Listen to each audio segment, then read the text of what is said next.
Sa Miss Oradyo dahil ni Kap no. Kap unsay mga incidents ninyo diri nga nung gikinahanglan kaayo ninyo ang overpass gyud Kap? So need na mo ni ma'am sa una pang panahon kay prone gid siya nga area sa mga ligsan mga bata.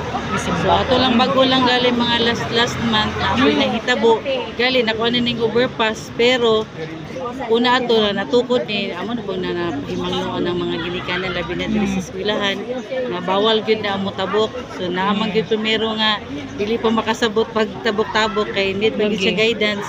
So karon murag nahimo na pud karon nutoy na ang pagsaka sa mga estudyante. So iwas na pud sa malisan na pud ang ilang insidente pud sa diri sa dalan.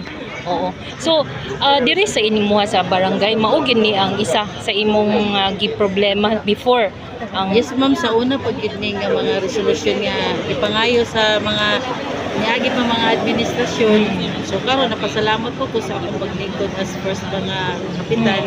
So hatag na gid ko pamilya ng mga. Oo.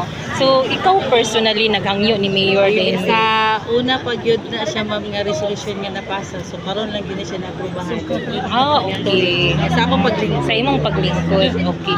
So ma'am, minsay pasalamat nimo ni Congressman Bambi. So salamat ko ni Deputy Speaker Congressman Bambi Imano sa iyang paghatag ani nga project. So maghatag kini dugang kalambuan sa akong barangay ug listen na gid ang kanang disgrasya diri labi na diri sa eskwelahan. Ma'am, karon sa imong paglingkod unsa pay mga gusto nimo nga mahatagan o pagtagan ni Congressman Bambi mo? Napagidaghan ma'am labi na kaning sa mo apron sa kaning baha. So ligid na mo diri sa among daplin sa highway nga mahatagan na gyud og kaning flood control. Dili flood control ma'am kaning drainage kanal lang gud siya ma'am para dili man gud makalahos ang uban mga tubig kay walay mga drainage. So gawas ana kung naa sa top 3 unsa pay mga list nga naa sa imong street lights ma'am. So maghatag og resolution dugang ni Kong Bambi kay kanang diri ma'am wala gud may suga na diri street light sa kadaplinan o ikatulo sapot ang health center ma'am kay gamay gid among health center. So gusto nimo padakon padako kay mas dako mo ka population ang health ang mga katawhan diri sa barangay Putasilan. Tinuod. Ma'am, invite ang mga tao ang mga katawhan nga gamiton sa insakto ni ang kuano nga instead nga diri na mo tabok kalsada diri kay basing kapuyan pag sila mosaka. Yes ma'am, sa primero gid ma'am murag naglisod gid kay tanaw nila ma'am murag taas-taas gid ang bakayon pero ngalan lang nga safety sa tanan. So need gid siya ma'am nga gamiton gid pud siya kay mahal ra ba.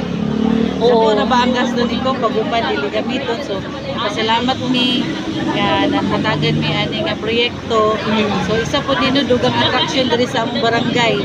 Dito sa oo, swerte kayo mo ma'am no kay sa daghan pud nga barangay kamo natagaan gid mo ani. Yes ma'am, kay sa nakita na ako diri sa lugar ito Upol. So sa Upol murag pipila ra ang naay overpass. So pasalamat mi diri sa barangay Putasilom na natagaan. Oo, okay. Sige. Ma'am, salamat kaayo ma'am.